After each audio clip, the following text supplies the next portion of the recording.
I could have owned a third of Apple computer for $50,000, and I turned it down. Nolan Bushnell founded Atari in the early 1970s, which first began making coin-operated arcade games for bars.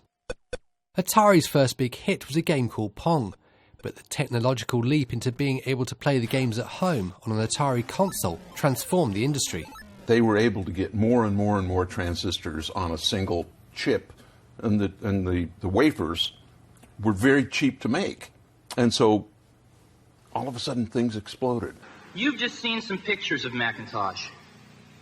Now I'd like to show you Macintosh in person.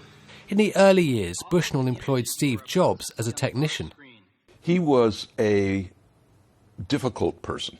He was very smart, and often he was the smartest person in the room, and he would tell everybody that. Steve Jobs helped create a game called Breakout, another huge success for Atari, which he created with his colleague and fellow Apple co-founder, Steve Wozniak.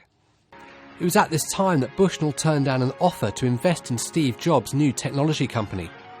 Even though the $50,000 investment could be worth billions today, he doesn't regret his decision. You know, I've got a wonderful family. I've got a great wife. My life is wonderful. I'm not sure that if I'd have been uber rich, that I'd have had all that.